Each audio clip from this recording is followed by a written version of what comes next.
Hey, tonight we're diving into a fascinating journey through one of history's darkest yet most transformative periods. Before you get comfortable, take a moment to like the video and subscribe, but only if you genuinely enjoy what I do here. Let me know in the comments where you're tuning in from and what time it is for you. Now dim the lights, maybe turn on a fan for that soft background hum, and let's ease into tonight's journey together. You open your eyes to darkness so complete that for a moment you wonder if you've awakened at all, the air around you thick with the smell of smoke and unwashed bodies, the earthy dampness of stone walls that have sheltered your kind for countless generations, and you shift slightly on your bed of dried grasses and animal furs, feeling the familiar ache in your bones that comes from sleeping on the hard ground of the cave floor, your breath visible in the cold pre-dawn air as winter grips the land outside with an intensity that your modern descendants will never truly understand. And you are 32 years old, which makes you an elder among your people, a survivor of dangers that have claimed most of your childhood companions, and you know that today, like every day, will be a desperate struggle for survival in a world that offers no mercy to the weak or unlucky. The cave around you stirs with the quiet movements of your band, 23 souls huddled together in this limestone shelter that your people discovered 3 winters ago when the previous cave became uninhabitable after a rockfall trapped half your group inside. And you remember the screams that echoed through the passages as your brother Grok and 4 others suffocated in the darkness, their voices growing weaker until only silence remained, and how your mother Nana wailed for 7 days until her voice gave out completely, and how you learned that grief is a luxury that must be brief when survival demands immediate action. And you learned to step over the sealed entrance where your brother lay entombed and focus on the living who needed food and shelter and protection from the countless dangers that lurked in every shadow of your harsh world. Your stomach clenches with the familiar gnawing of hunger, a sensation so constant that you barely notice it anymore, except when it becomes so intense that your hands shake and your vision blurs, and you know that it has been 3 days since the hunting party brought back anything larger than the stringy carcass of a rabbit, and even that was shared among 23 people, which meant that each person received perhaps 2 bites of meat along with whatever roots and bark the gathering parties could find in the frozen landscape outside. And you understand that hunger is not just an inconvenience but a constant companion that shapes every decision, every movement, every thought, because in your world there are no stores of food beyond what can be gathered each day. No guarantees that tomorrow will bring sustenance, no safety net between your people and starvation except the skills and knowledge passed down through generations of ancestors who somehow managed to survive long enough to reproduce. The cold seeps into your bones with a persistence that no fire can completely banish, and you pull the tattered mammoth hide closer around your shoulders, feeling the stiff patches where blood and fat were inadequately cleaned during the hurried processing of the kill 6 months ago. And you remember the desperate battle to bring down that massive creature, how your cousin Thok was crushed beneath its feet as it collapsed, his ribs driven through his lungs in a spray of blood that painted the snow crimson, and how the celebration of a successful hunt was tempered by the knowledge that another member of your ever-shrinking band would never see another winter, and how Thok's mate Lena held his broken body and keened until her voice cracked. But by evening she was helping to butcher the mammoth, because sentiment is another luxury that survival cannot afford, and meat must be processed quickly before it spoils or attracts the attention of the cave bears and dire wolves that consider your people nothing more than competing scavengers in their territory. You rise slowly to your feet, your joints protesting with sharp pains that remind you that your body is wearing out far faster than your modern descendants would expect, and you understand that 32 years of constant physical stress, inadequate nutrition, and exposure to the elements have left you feeling ancient despite what should be the prime of your life, and you know that few of your people live to see 40 winters, and those who do are bent and broken figures who survive only through the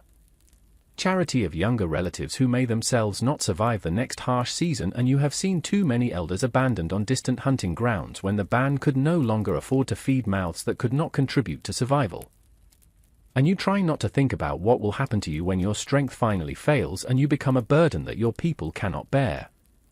The sound that woke you was Dag, the band's most experienced hunter, stirring near the cave entrance where he sleeps so that he can monitor the sounds of the night for signs of approaching danger. And you watch his weathered face turn toward the narrow opening where grey light suggests that dawn is approaching, and you see him reading the subtle signs that will determine whether this day brings opportunity or disaster, the way the wind carries scents that speak of weather changes, animal movements, or the approach of rival bands who might be desperate enough to attack your group for access to this shelter. And you know that Dag's knowledge has kept your people alive through 2 of the harshest winters in memory. But you also see the new lines around his eyes and the slight tremor in his hands that suggest even he is beginning to feel the weight of age and stress that eventually claims every survivor in this unforgiving world. Your first task of the day is to help tend the fire that burns constantly at the center of your cave, the sacred flame that your people have kept alive for 3 generations by carefully banking coals each night and feeding them with the precious fuel that must be gathered daily from the increasingly bare landscape outside. And you understand that this fire represents the difference between life and death in ways that your modern descendants cannot imagine, because without its warmth your people would freeze to death in their sleep, and without its light they would be unable to work during the long winter nights when darkness lasts for 16 hours, and without its protection they would be defenseless against the predators that hunt by night and view humans as nothing more than slow, weak prey animals.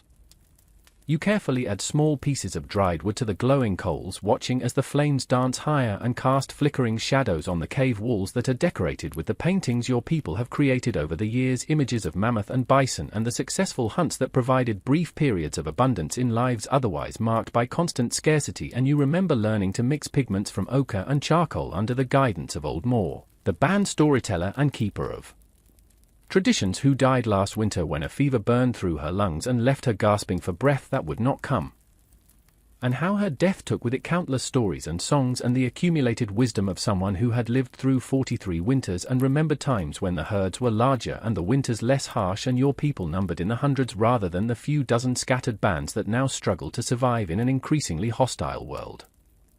The fire's warmth feels good against your skin, but you know that the wood you are burning today represents hours of dangerous labor by the band's gatherers who must venture farther and farther from the safety of the cave to find fallen branches and dried vegetation that can serve as fuel. And you remember yesterday when young Carla failed to return from her gathering expedition and search parties found only her torn clothing and blood-stained snow where a pack of dire wolves had ambushed her, and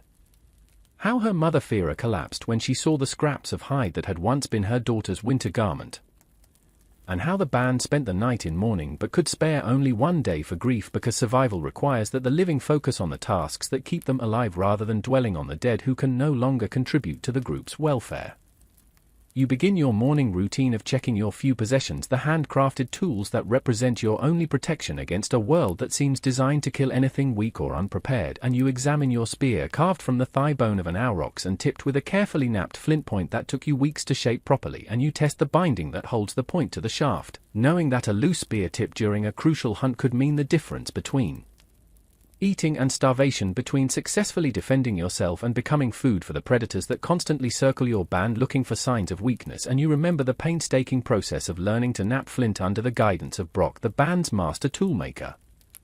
whose hands bear the scars of countless cuts from sharp stone edges and whose eyes have been damaged by years of close work in dim light, and how he taught you that patience is the most important tool because rushing the process of stone shaping inevitably leads to tools that break when they are needed most.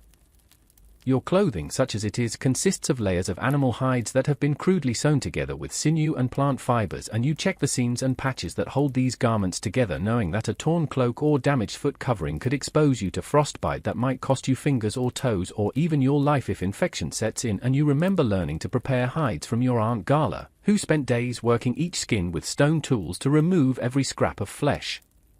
and fat, then treating them with a mixture of animal brains and urine that somehow made the leather flexible and water-resistant, though the process left the hides with a smell that never completely disappeared. And how Gala died 2 winters ago when she slipped on ice and struck her head on a rock. And how her specialized knowledge died with her because there had been no time to fully train a replacement, and how your people's gradual loss of skills and knowledge represents a slow decline that threatens the survival of future generations. As grey light strengthens outside the cave entrance, you join the other band members in the daily ritual of planning how to survive another day in a world that offers no guarantees, and you listen to Dag's assessment of the weather signs, the way clouds are forming in the west that might bring snow later in the day, and Vera's report on the small amount of dried meat that remains from the last successful hunt, enough for perhaps 2 more days if carefully rationed, and young Tor's description of fresh wolf tracks that he discovered near the stream where your people collect water, suggesting that the pack is growing bolder and might soon attempt an attack on the cave itself. And you understand that each piece of information must be weighed against the others to determine the best strategy for keeping everyone alive until tomorrow. The decision-making process involves no formal leadership in the way that your descendants will understand it, but rather emerges from a complex discussion where those with the most relevant knowledge and experience guide the group toward consensus, and you watch as Dag's hunting expertise combines with Vera's understanding of food storage and Tor's knowledge of predator behavior to create a plan that addresses multiple threats simultaneously, and you see how the loss of even one knowledgeable person forces the group to make decisions with incomplete information, increasing the risk that a wrong choice will lead to disaster. And you remember the winter when Jack, the band's weather reader,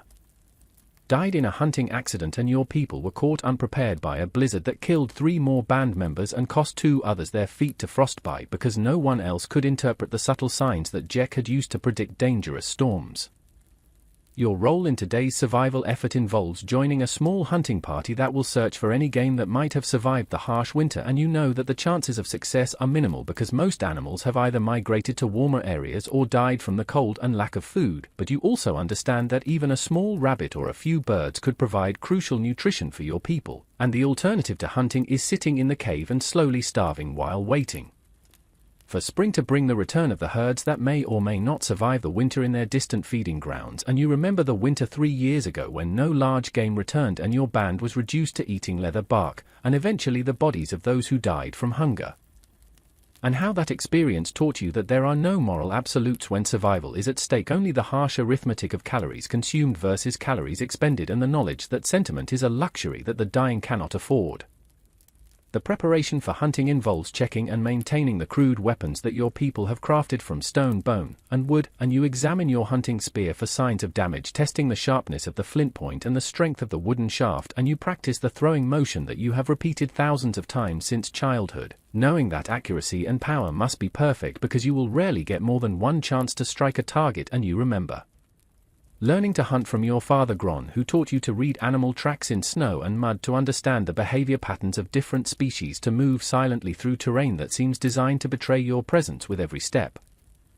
And how Gron died when a wounded boar's tusk opened his thigh and infection spread through his blood until fever claimed him despite all of Moore's herbal remedies, and how his death left you half-trained and struggling to master skills that require decades of experience to perfect.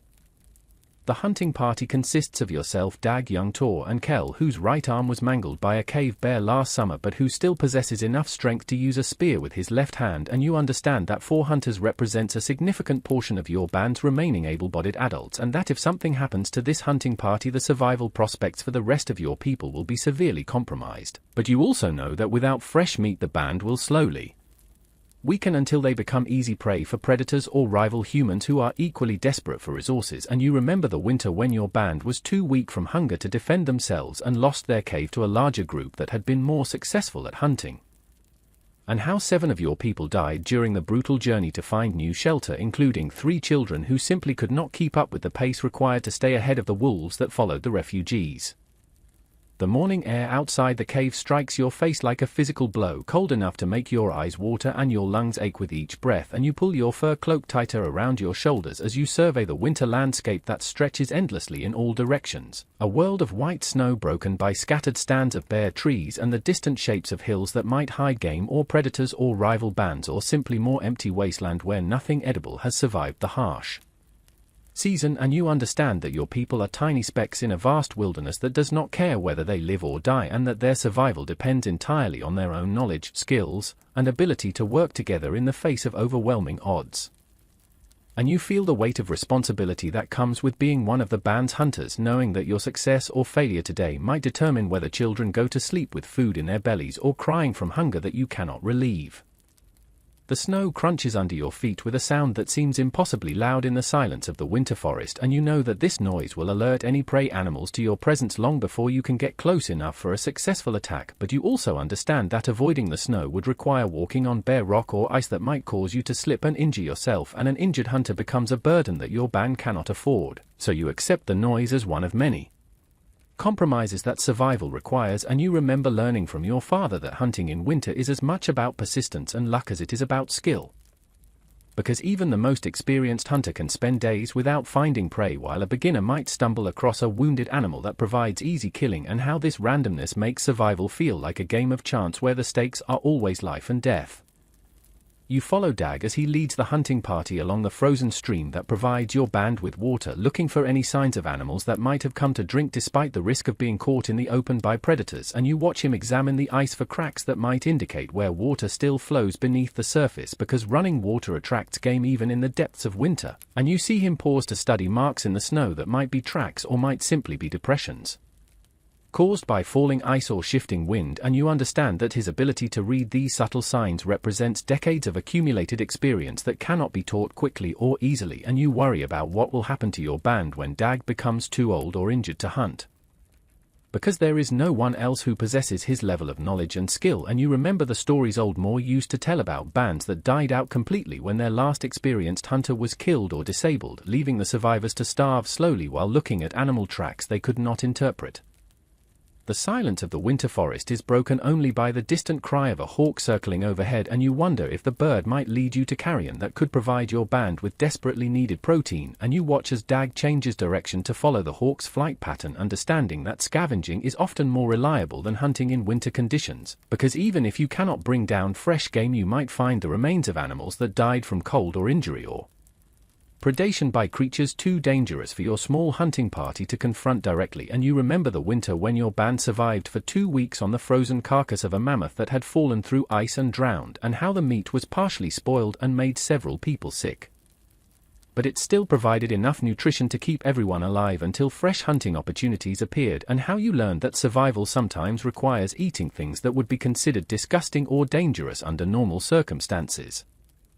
The search for the source of the hawk's interest leads your hunting party across a frozen meadow where the snow has been disturbed by the passage of some large animal, and Dag kneels to examine the tracks more closely, and you see his eyes widen with a mixture of excitement and concern as he recognizes the signs of a mammoth herd that passed through the area within the last day, and you understand that mammoth represent both the greatest opportunity and the greatest danger that your hunting party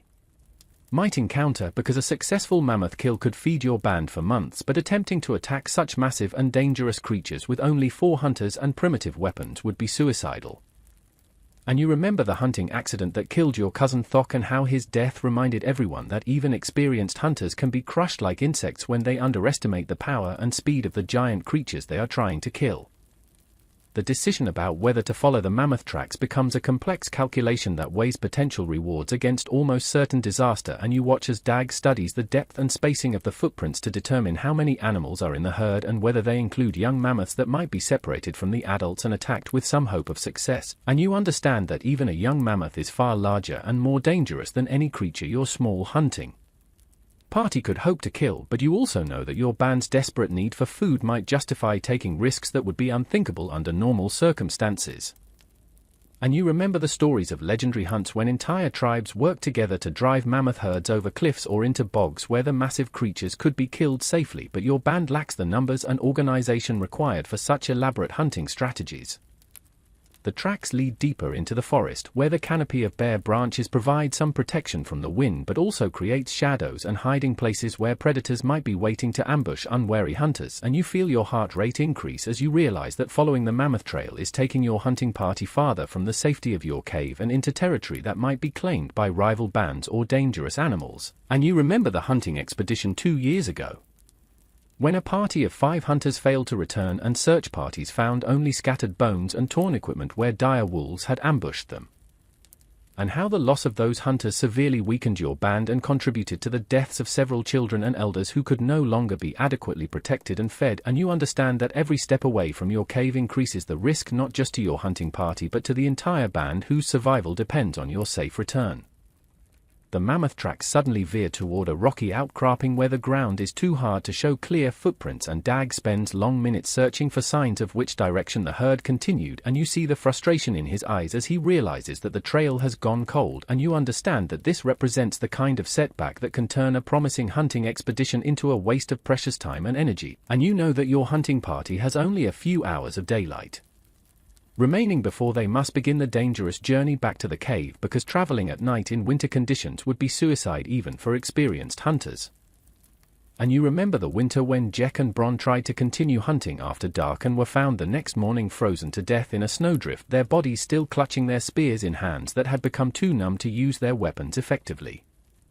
The failure to relocate the mammoth trail forces your hunting party to change tactics, and Dag leads you toward an area where he hopes to find smaller game that might be hiding in the underbrush or sheltering in hollows beneath fallen trees, and you understand that the search for rabbits, birds, or even insects represents a significant step down from the mammoth hunt, but might still provide enough food to keep your band alive for another day or two. And you remember learning from your father that successful hunters must be willing to adapt quickly to changing circumstances and never allow disappointment over missed opportunities to prevent them from pursuing alternatives that might still yield results. And you think about the children back in the cave whose thin faces and protruding ribs remind you daily of the consequences of hunting failure. The search for small game requires different skills than mammoth hunting, and you watch as Dag demonstrates how to move silently through dense vegetation, placing each foot carefully to avoid snapping twigs or rustling leaves that would alert prey animals to your presence, and you practice the patient stillness that allows you to wait motionless for long periods while watching for any sign of movement that might indicate the presence of a rabbit or bird. And you remember learning these techniques as a child when your survival depended on your ability to contribute to the band's food supply. And how children who could not master these skills often died young because every member of the band must contribute to survival or risk being abandoned when resources become too scarce to support non-productive members. And you think about the children in your current band and wonder which of them will survive to adulthood and which will succumb to the countless dangers that claim so many young lives. The afternoon sun, filtered through bare tree branches, provides little warmth but creates patterns of light and shadow that make it difficult to distinguish between the shapes of animals and the natural formations of rock and wood, and you strain your eyes searching for any movement that might indicate prey, and you listen for the subtle sounds that might reveal the presence of creatures hiding nearby: the scratch of claws on bark, the rustle of small bodies moving through dried vegetation, the quiet breathing of animals that are trying to remain hidden. And you remember learning from Dag that hunting requires using all of your senses simultaneously because prey animals are often detected by sound or smell before they become visible. And how this constant alertness is exhausting and cannot be maintained for long periods without rest, but rest is a luxury that hungry hunters cannot afford when daylight is fading and the safety of the cave is still hours away. Your patience is finally rewarded when you spot a rabbit crouched beneath a thorn bush, its brown fur almost perfectly camouflaged against the dead vegetation, and you slowly raise your spear while calculating the distance and angle required for an accurate throw. And you remember the countless hours of practice that went into developing the muscle memory and hand-eye coordination necessary for this moment. And you know that you will have only one chance because a missed throw will send the rabbit fleeing and alert any other prey animals in the area to the presence of hunters. And you take a deep breath and release the spear with a smooth motion that sends it flying toward your target. And you watch with a mixture of relief and triumph as the flint point strikes the rabbit and kills it instantly, providing your hunting party with its first success of the day and offering hope that your band might eat fresh meat tonight instead of going to sleep with empty stomachs. The successful rabbit kill provides a small boost to the hunting party's morale, but you understand that one small animal will provide only a few bites of meat for each member of your band, and you know that the search for additional prey must continue despite the approaching darkness and the increasing danger of being caught away from your cave when predators begin their nightly hunts. And you help Dag field dress the rabbit quickly and efficiently, removing the internal organs and preparing the carcass for transport while scanning the surrounding area for signs of other game or approaching threats. And you remember learning that the smell of fresh blood can attract dangerous predators from considerable distances, making it essential to complete butchering tasks quickly and move away from kill sites before scavengers arrive. And you think about the dire wolves and cave bears that consider your hunting party to be potential prey rather than competition for resources.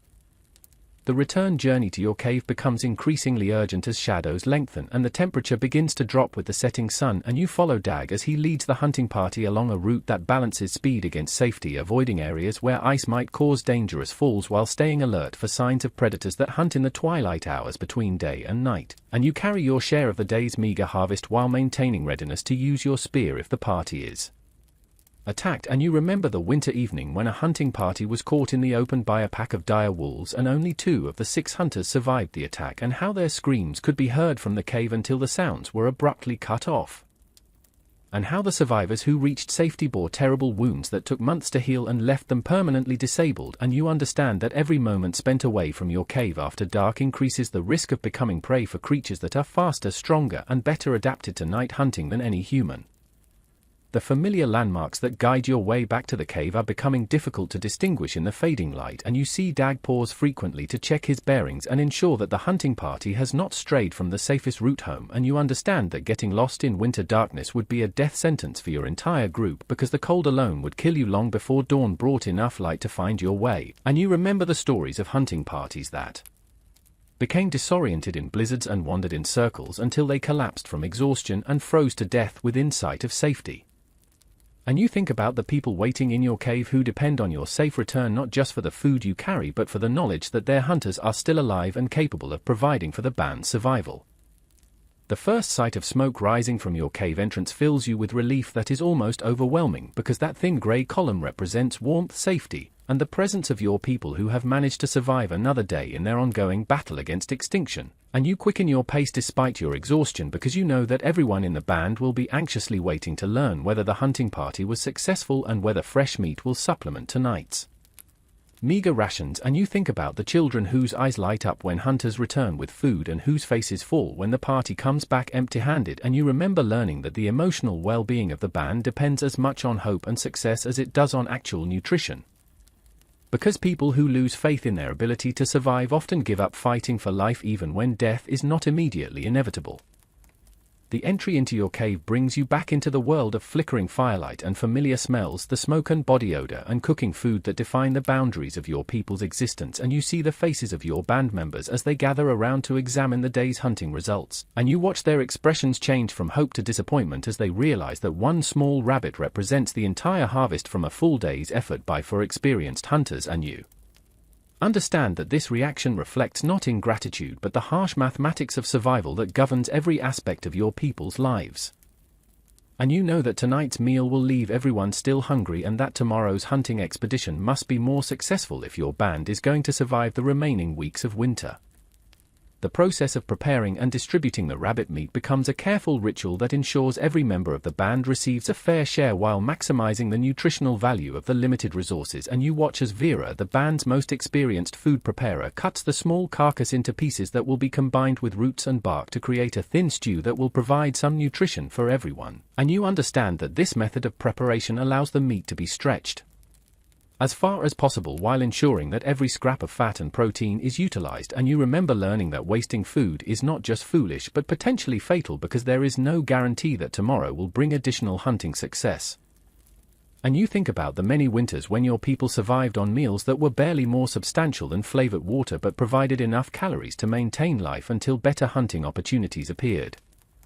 The evening meal, such as it is, brings your band together around the central fire where the weak flame provides both light and a gathering place for the social interactions that maintain group cohesion despite the constant stress of survival. And you listen to the quiet conversations that flow around the circle, reports of the day's activities, plans for tomorrow's efforts, stories that help maintain the cultural knowledge that defines your people's identity. And you understand that these social bonds are as essential for survival as food and shelter because isolated individuals have no hope of surviving the dangers that face your band. And you remember the winter when 3 families split off from your band after a dispute over food distribution and were found dead from cold and starvation before the next new moon. And you know that unity and cooperation are not just ideals but practical necessities that determine whether your people live or die.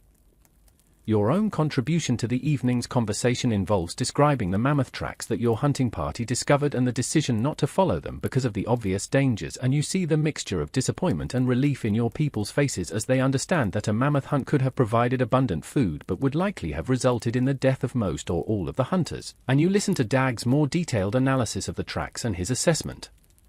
that the herd was moving quickly toward distant feeding grounds and would be impossible to catch with your band's limited resources. And you understand that these discussions serve not just to share information but to help the band learn from each day's experiences and improve their chances of success in future hunting expeditions. And you remember how Old Moore used to turn hunting reports into teaching stories that preserved important knowledge for future generations.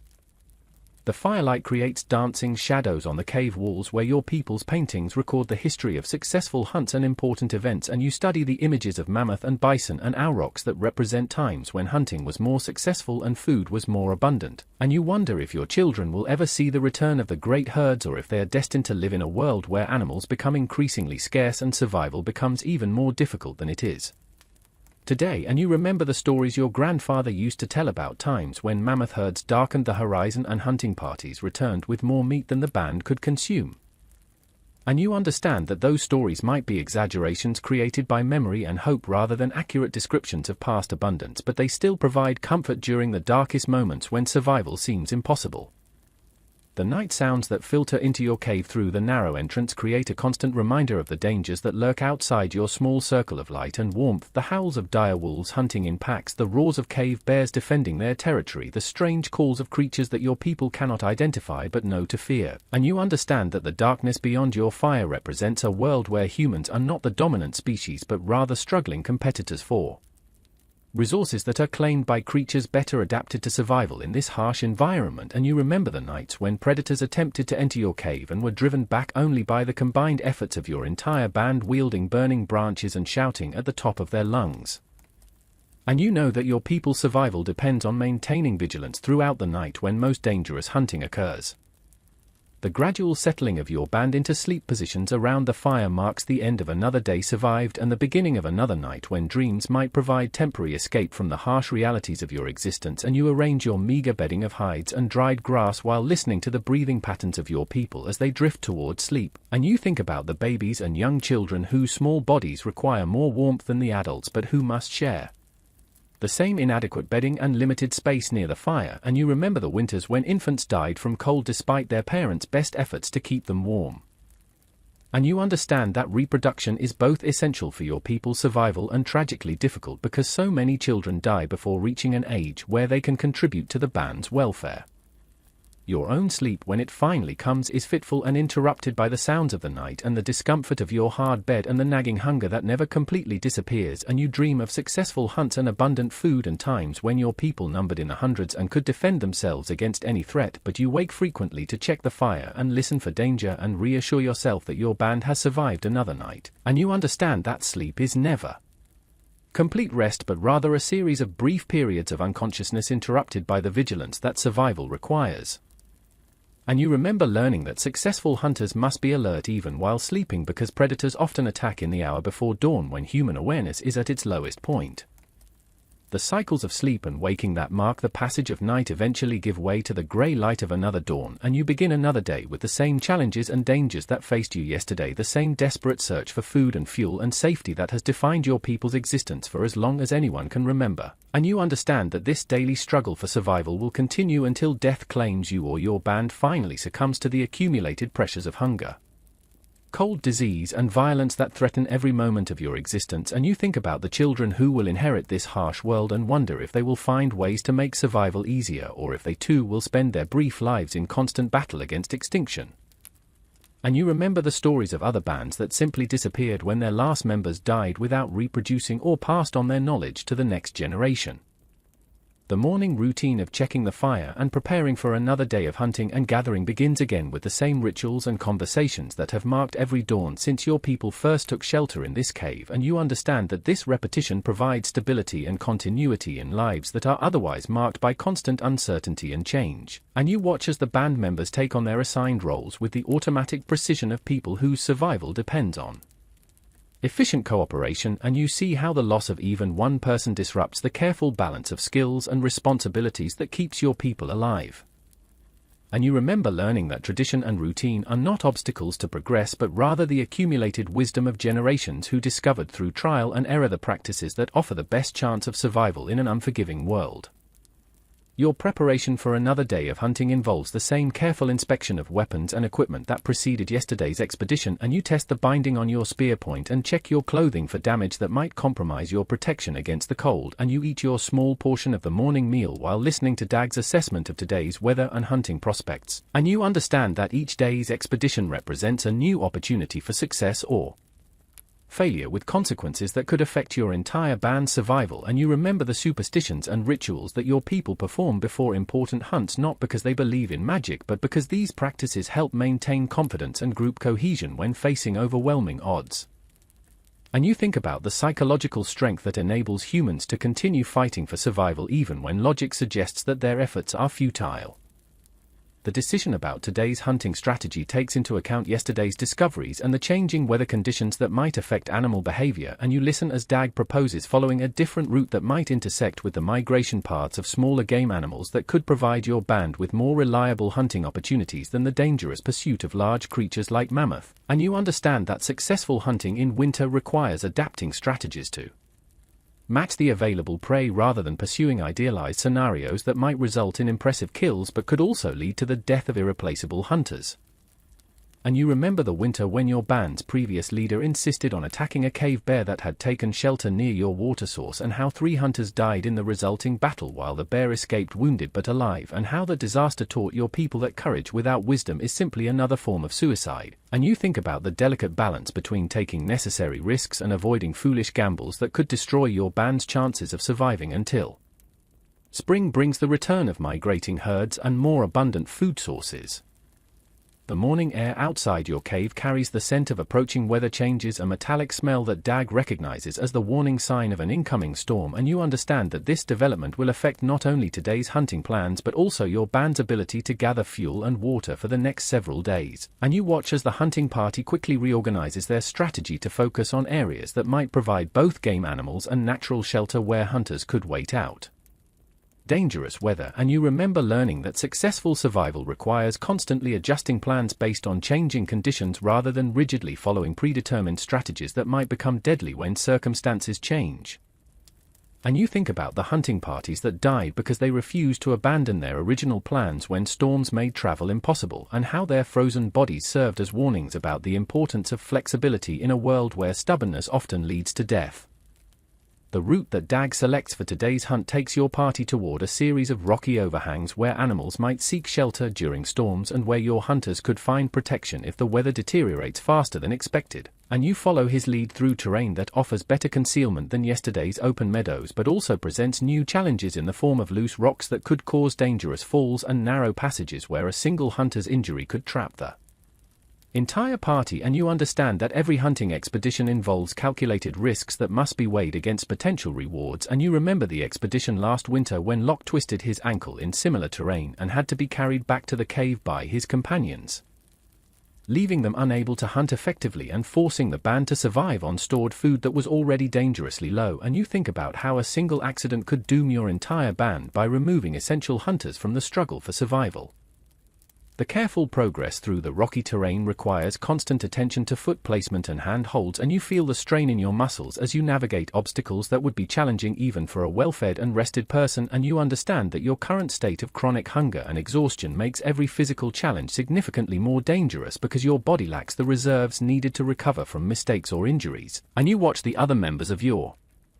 hunting party struggling with the same difficulties and see the signs of fatigue that suggest your people are operating at the very limits of their endurance.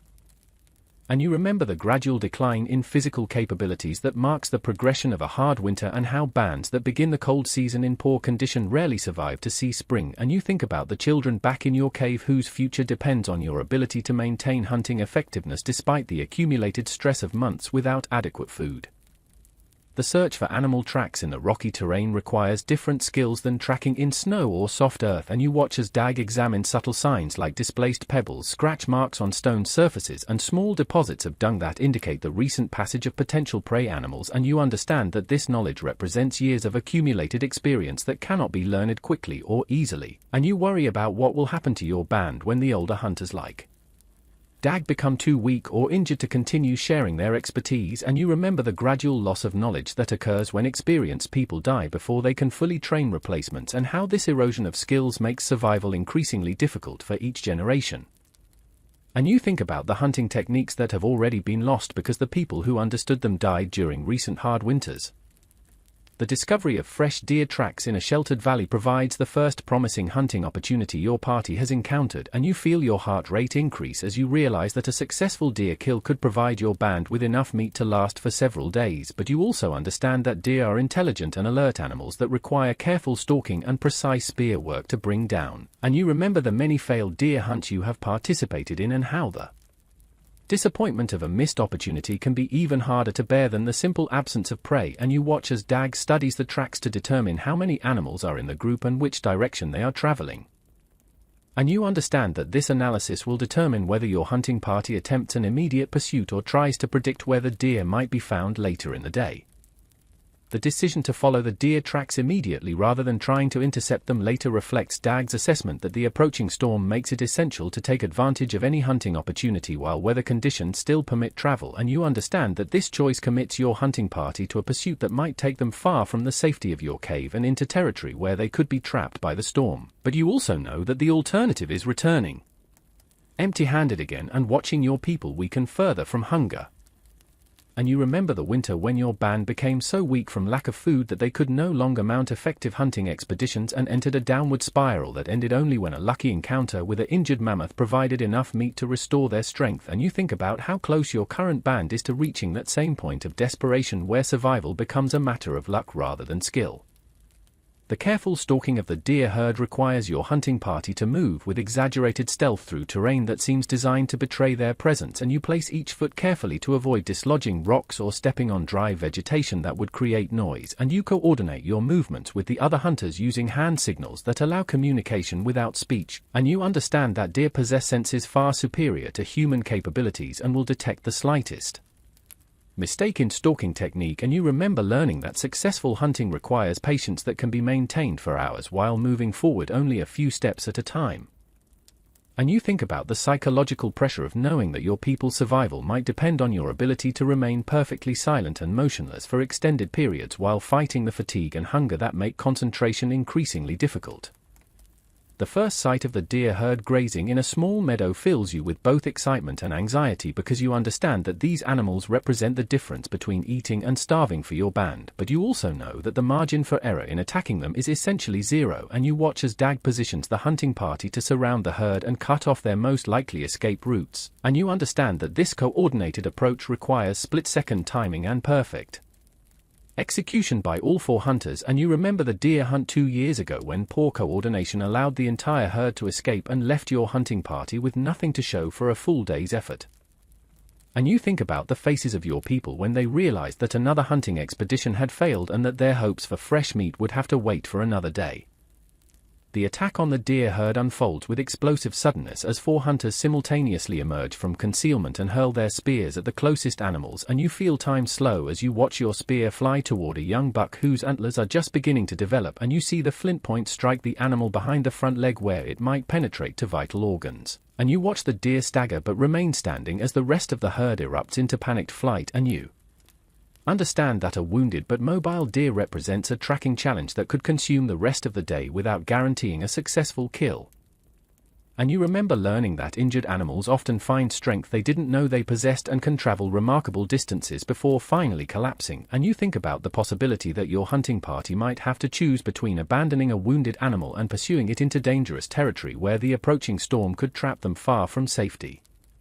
The decision to pursue the wounded deer despite the weather risks reflects the desperate mathematics of survival that governs all decisions in your harsh world, and you follow the blood trail that marks the animal's passage while scanning the sky for signs that the storm is approaching faster than expected. And you understand that tracking a wounded animal requires balancing speed against stealth because pushing too hard might drive the deer beyond your ability to follow, while moving too slowly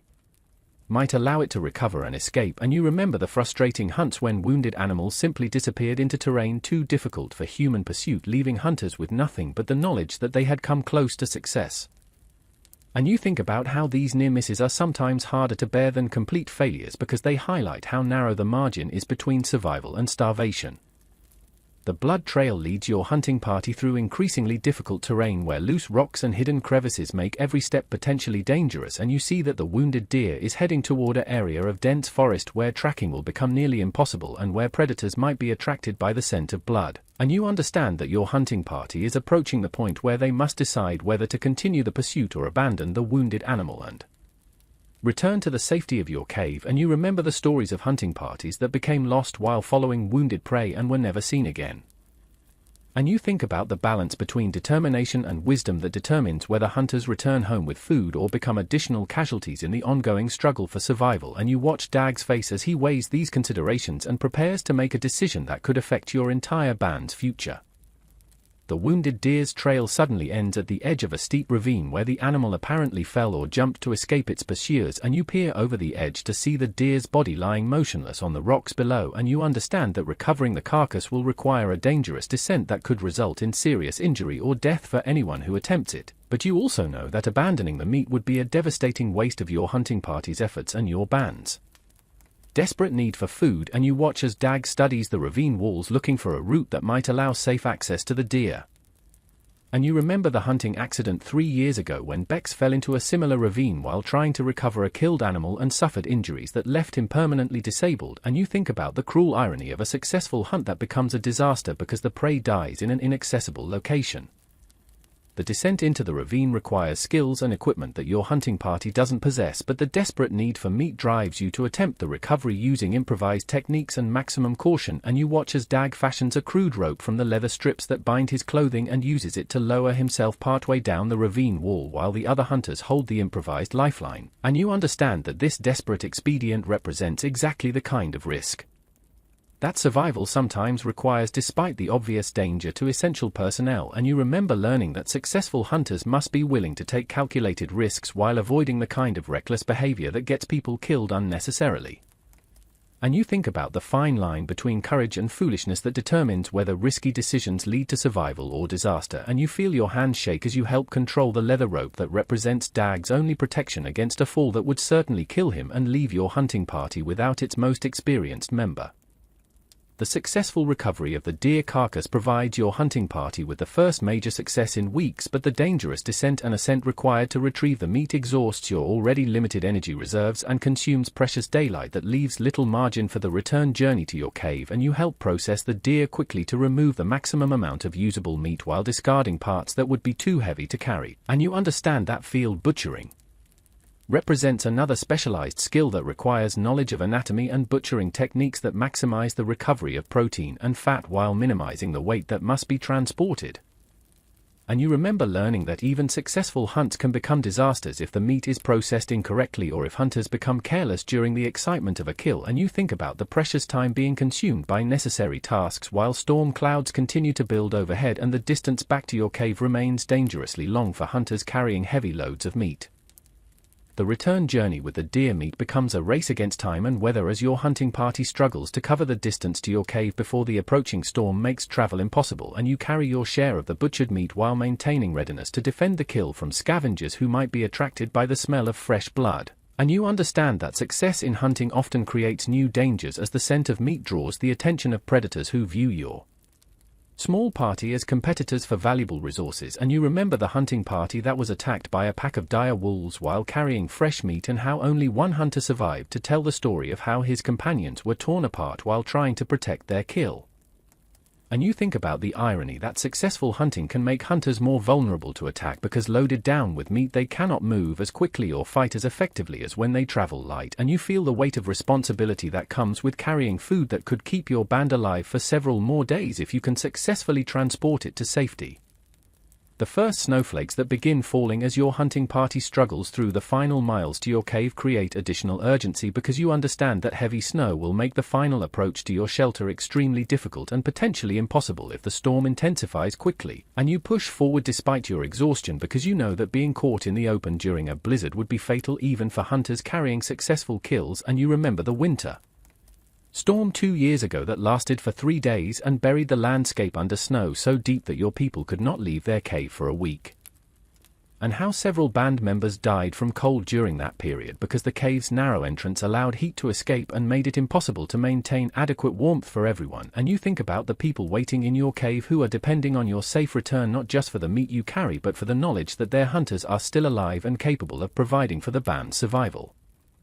The sight of smoke rising from your cave entrance through the falling snow fills you with relief so intense that you nearly collapse from the emotional release of tension that has been building throughout the dangerous day, and you quicken your pace despite your exhaustion because you know that your people will be anxiously watching for your return and that the meat you carry represents hope for survival that they desperately need. And you think about the children whose faces will light up when they see fresh meat and the adults whose quiet desperation will be temporarily relieved by the knowledge that today's hunt was successful. And you remember the feeling of returning empty-handed from previous expeditions and how the disappointment in your people's eyes was almost harder to bear than the hunger that gnawed at your own stomach, and you understand that successful hunting provides psychological benefits that go far beyond simple nutrition, because hope is as essential for survival as food and warmth and protection from predators.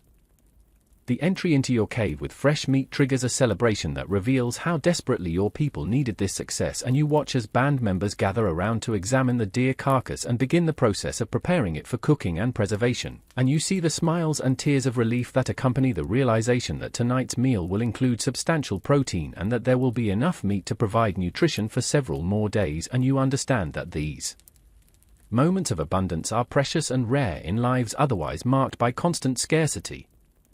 And you remember learning that successful bands know how to celebrate their victories while remaining aware that each success is temporary and that tomorrow will bring new challenges that require continued effort and vigilance. And you think about the importance of maintaining morale and group cohesion during the brief periods when survival pressures are reduced and your people can remember what it feels like to be adequately fed and temporarily secure. The process of cooking and distributing the deer meat involves complex decisions about how to maximize both the immediate nutrition and the long-term food security that the kill provides, and you watch as Vera directs the preparation of portions that will be eaten immediately and others that will be smoked or dried for future consumption. And you understand that preserving meat in winter conditions requires knowledge of techniques that prevent spoilage while making the food portable enough to be moved if your band is forced to abandon your current cave. And you remember learning that successful food preservation can mean the difference between surviving a hard winter and starving when hunting becomes impossible due to weather or other circumstances.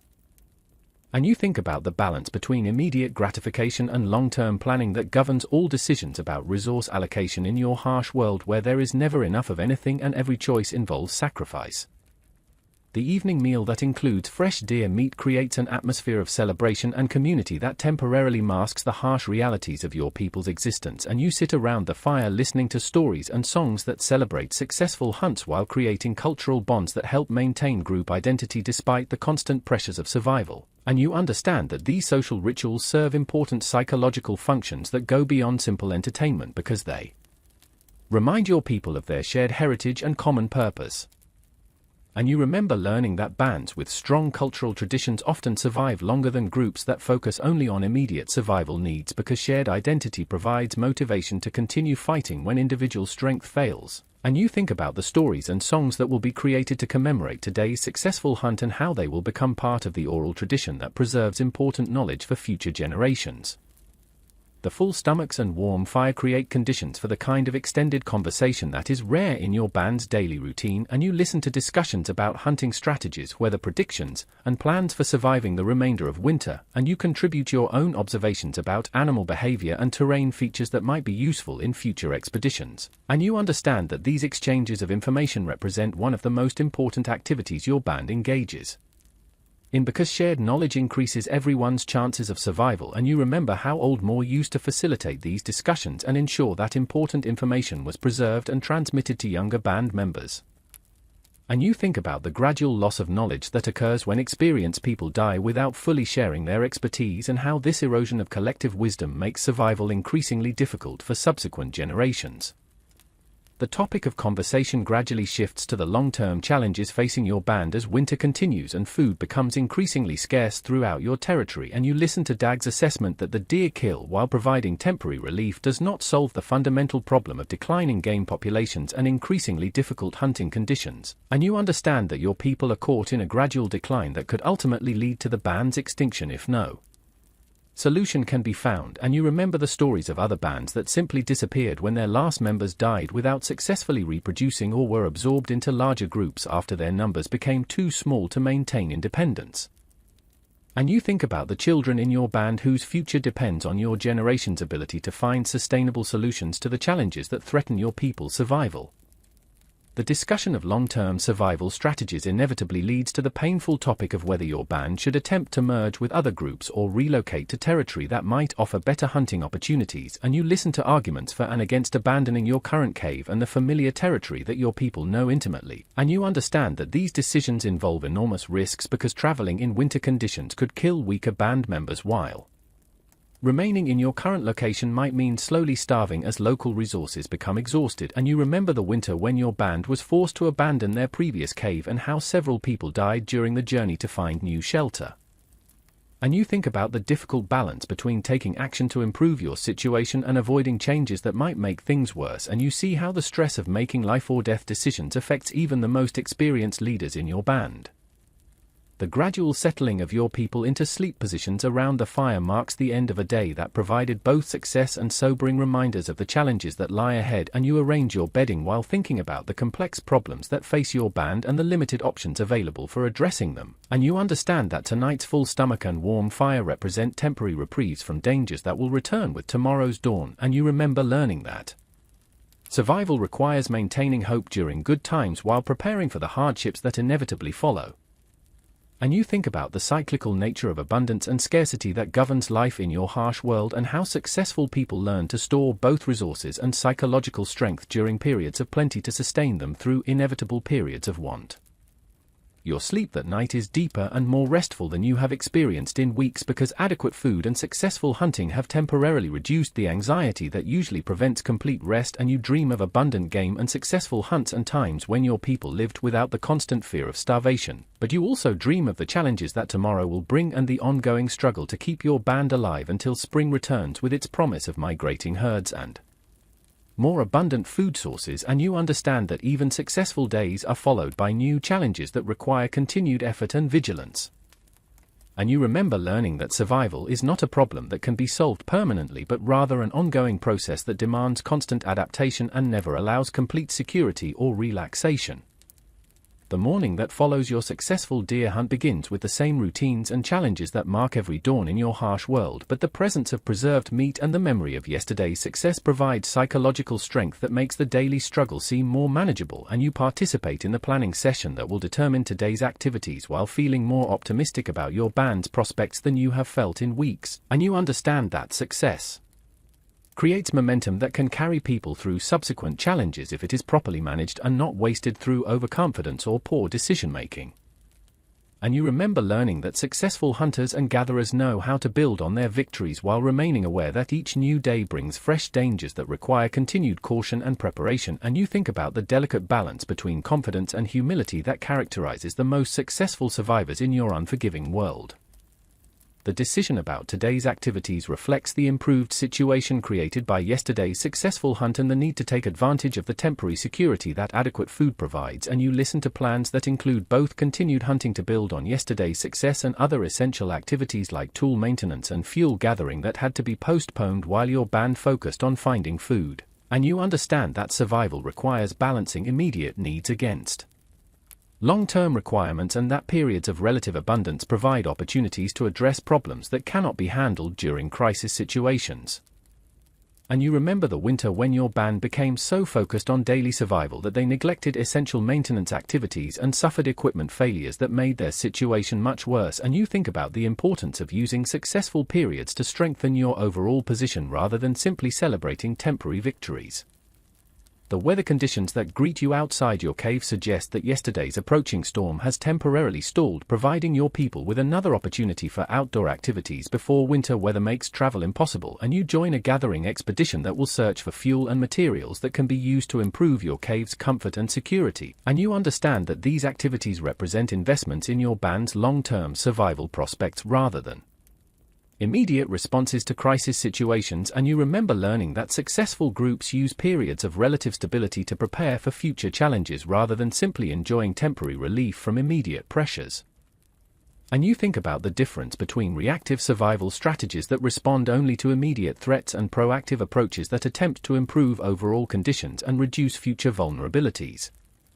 The gathering expedition takes you into territory that your people know well but have not visited recently due to the focus on hunting activities, and you search for fallen wood that can serve as fuel and plant materials that might have medicinal properties or other useful applications, and you understand that this type of methodical resource collection represents a different kind of survival activity than the dramatic hunting expeditions that capture more attention but are not necessarily more important for long-term success, and you remember learning that successful survival requires mastery of many different skills rather than expertise in only one area. And you think about the diverse knowledge base that your people have accumulated over generations and how the loss of any specialized understanding could compromise your band's ability to deal with specific challenges or opportunities. The careful search for useful materials reveals how thoroughly your people have exploited the resources available in their territory and how much effort is required to find anything that previous gathering expeditions have not already collected, and you understand that this resource depletion represents one of the fundamental challenges facing your band as they exhaust the readily available materials in their immediate area, and you remember the discussions about whether to expand your territory or relocate entirely, and you see evidence of the pressure that growing scarcity places on all aspects of your people's survival strategy. And you think about the cyclical nature of resource exploitation and renewal and how human populations must learn to balance their consumption with the environment's ability to regenerate essential materials.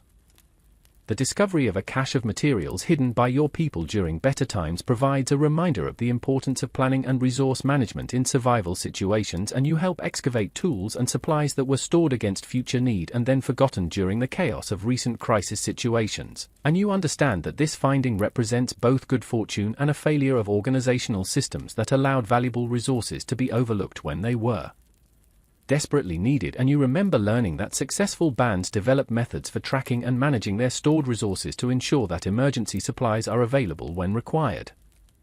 And you think about the balance between distributing resources for immediate use and maintaining reserves for unexpected emergencies, and you see how the stress of constant survival pressures can interfere with the careful planning that long-term success requires.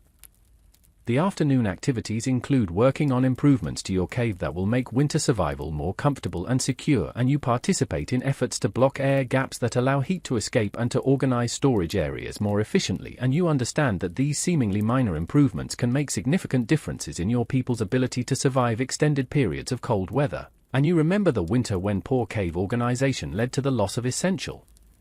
supplies and contributed to several deaths that might have been prevented with better preparation. And you think about the cumulative effect of small improvements and how attention to detail often determines the difference between survival and failure in situations where margins are extremely thin and there is no room for error or waste. The evening meal that includes preserved meat from yesterday's hunt creates another opportunity for community building and knowledge sharing, and you participate in discussions about hunting techniques, preservation methods, and survival strategies while enjoying the temporary luxury of adequate nutrition. And you understand that these conversations serve educational functions that are difficult to maintain when survival pressures are intense and immediate needs consume all available time and energy. And you remember how Old Moore used to use mealtimes as teaching opportunities and how much knowledge was transmitted through informal conversations around the fire. And you think about your own responsibility to share what you have learned with younger band members and to help preserve the accumulated wisdom that represents your people's most valuable resource. The gradual transition towards sleep brings another day's survival struggles to a close and prepares you for the challenges that tomorrow will inevitably bring, and you settle into your bedding while reflecting on the small victories and persistent problems that characterize life in your harsh world. And you understand that survival is measured not by dramatic achievements but by the accumulation of daily successes that allow your people to continue existing despite overwhelming odds. And you remember learning that successful survivors focus on process rather than outcomes because they understand that survival is an ongoing activity rather than a goal that can be permanently achieved. And you think about the children in your band whose future depends on your generation's ability to maintain the knowledge and skills that enable human survival in a world that offers no guarantees and shows no mercy to those who fail to adapt to its demands. The dreams that come during your sleep blend memories of recent successes with anxieties about future challenges, and you experience the psychological processing that helps humans cope with stress and uncertainty while maintaining the motivation necessary to continue fighting for survival despite seemingly impossible odds. And you understand that these mental activities serve important functions in preparing you for the decisions and actions that tomorrow will require, and you remember learning that mental health is as important as physical capabilities in determining survival outcomes because psychological breakdown often precedes physical failure. And you think about the importance of maintaining hope and determination even when circumstances seem hopeless and when rational analysis suggests that continued struggle is futile, and you see how the human capacity for persistence and adaptation enables survival in conditions that would defeat any creature that relied only on instinct or immediate response to environmental pressures. The cycle of daily survival that defines your existence continues through days and weeks that blend together into an endless struggle against extinction, and you understand that your story represents just one example of the millions of human beings who have faced similar challenges throughout history and whose experiences have shaped the development of the species that your distant descendants will inherit. And you think about the knowledge and skills that will be preserved through successful survival and the innovations that will emerge from the constant pressure to find better ways of dealing with environmental challenges. And you remember that every generation of humans has faced the fundamental task of staying alive long enough to reproduce and pass on their accumulated wisdom to the next generation of survivors. The broader perspective that comes from understanding your place in the long sweep of human history provides comfort during the darkest moments when personal survival seems doubtful and when the immediate pressures of hunger, cold, and danger threaten to overwhelm your capacity for hope. And you realize that your struggles contribute to the great human project of adaptation and learning that will eventually enable your species to master environmental challenges that currently seem insurmountable. And you think about the descendants who will benefit from the knowledge purchased with your suffering and how their improved survival techniques will honor the memory of those who died learning the lessons that make progress possible. And you understand that your brief existence serves purposes larger than personal survival and connects you to both the ancestors who enabled your birth and the descendants who will carry forward the human story. In the quiet darkness of your cave, surrounded by the breathing of your band members and the sounds of a world that continues its ancient rhythms regardless of human struggles, you find the peace that comes from understanding your place in the eternal cycle of life and death that governs all existence, and you accept both the hardships and the brief joys that characterize survival while maintaining the hope that enables humans to continue fighting against odds that would overwhelm any creature that lacked the capacity for determination and adaptation that defines your species. And you sleep with the knowledge that tomorrow will bring new challenges but also new opportunities for the small victories that accumulate into the great achievement of human survival and the even greater achievement of human flourishing in a world that offers no guarantees but rewards those who refuse to surrender to despair or abandon the struggle that gives meaning to existence itself.